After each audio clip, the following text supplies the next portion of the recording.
গত 15 বছরের পুলিশের যে আচরণ, ওই আচরণ তো আবার আপনারা চাচ্ছেন না। আপনারা যেমন যেইভাবে আমাদের প্রশ্ন করতেছেন, আগে কিন্তু এরকমভাবে প্রশ্ন করতে পারতেন না। মানে এই সুযোগটা কিন্তু আপনারা পাচ্ছেন, যে কোনো প্রশ্নের আমরা উত্তর দিতেছি, আপনারা যা লেখেন আমরা বলতেছি।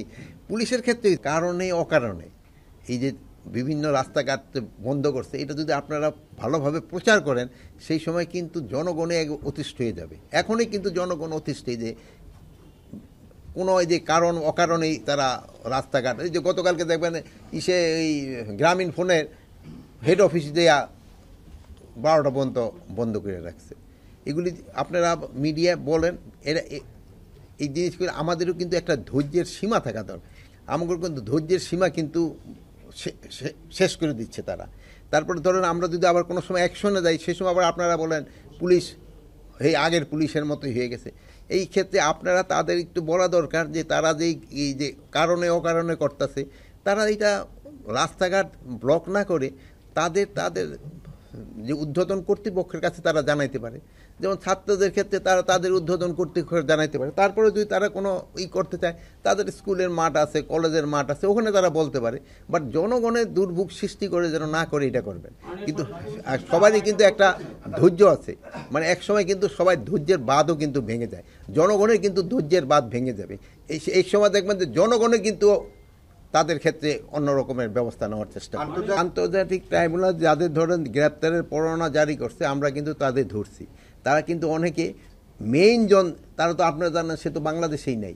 আমরা এখন তাদের কোথায় থেকে ধরে নিয়ে আসবো? এরকম তারা যারা দেশে নাই, তারা তো হয়তো ওয়ারেন্ট ইস্যু করে দিচ্ছে, তাদের তো আমরা ধরে আনতাছি যারা দেশে আছে। বাট যারা দেশে নাই, তাদের তো আমাদের পুলিশ গিয়ে ধরে আনতে পারে না।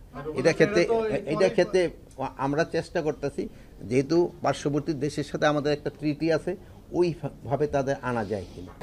আমরা কতটুকু অর্জন করতে পারিছি এটা জনগণ বলতে পারবে, আমরা তো বলতে পারবো। কিন্তু আপনারা হয়তো সাংবাদিকরা আরও ভালো বলতে পারবেন আমরা কি পরিস্থিতিতে দায়িত্ব নিছি, ওই থেকে এখন পরিস্থিতি কীরকম। জনগণের আশা তো আমরা আস্তে আস্তে পূরণ করতেছি। জাল অথবা ওই যে আমরা জেলেরে ধরি, কিন্তু যেই জায়গায় জাল বানাচ্ছে, যেই ফ্যাক্টরি, ওখানে কিন্তু আমাদের আগে ব্যবস্থা নেওয়া দরকার। তবে কিন্তু আমাদের এই জিনিসটা হবে না। আর এই যেটা বললেন যে হ্যাঁ, জাল ধরা ইসেদের ক্ষেত্রে ওই যে কি বলে, অনেক সময় জেলেদের ক্ষেত্রে একটা সমস্যা হয়, এটা যেন না হয়। এটা যদি ওই যে সময় বন্ধ থাকে, ওইরকম কোনো স্পেসিফিক ইনফরমেশন আপনাদের কাছে থাকে, আপনারা আইজি সাহেব আমারও দিতে পারেন, আমরা তার এগেনস্টে অ্যাকশন নিব। এখন মানে ইন জেনারেল এটা দিয়ে গেলে কিন্তু পারা যাবে না। আপনারা স্পেসিফিক থাকলে আমাদের নাম্বার আছে, আর আপনারা সাংবাদিকরা যে কোনো ঢুকতেও পারেন, আপনারা আমাদের কাছে দিন। যদি আমরা ব্যবস্থা না নেই, সেই সময় আমাদের বলে। যদি এরকম কেউ করে, তাহলে কোন অবস্থায় আমরা ছাড় দেব না। নিজস্ব যেইগুলি ধরেন আমাদের এই নৌ পুলিশের, তার কাছে যে সময় রিপোর্টগুলি আসে, সে অবশ্যই অ্যাকশন নিচ্ছে। এরকম যে দুই একটা যে ঘটনা ঘটতেছে না তা না, এবং হচ্ছে, এবং এইগুলির ক্ষেত্রে অ্যাকশন নেই। যদি কোনোটা অ্যাকশন না নেয়, আপনারা আমাদের বলেন, আইজি সাহেবরে বলেন বা আমারে বলেন, আমরা অ্যাকশন নিব। আমরা মাঠ পর্যায়ে তাদের আইজি সাহেবের নির্দেশনা কিন্তু একবারে অ্যাবসলিউটলি ক্লিয়ার। এখানে আইজি সাহেবের নির্দেশনার ভিতরে কোনো সমস্যা নেই। এবং আপনারা জানবেন যে আগের এই গত 15 বছরের পুলিশের যে আচরণ, ওই আচরণ তো আবার আপনারা চাচ্ছেন না। আপনারা যেমন যেইভাবে আমাদের প্রশ্ন করতেছেন, আগে কিন্তু এরকমভাবে প্রশ্ন করতে পারতেন না। মানে এই সুযোগটা কিন্তু আপনারা পাচ্ছেন, যে কোনো প্রশ্নের আমরা উত্তর দিতেছি, আপনারা যা লেখেন আমরা বলতেছি।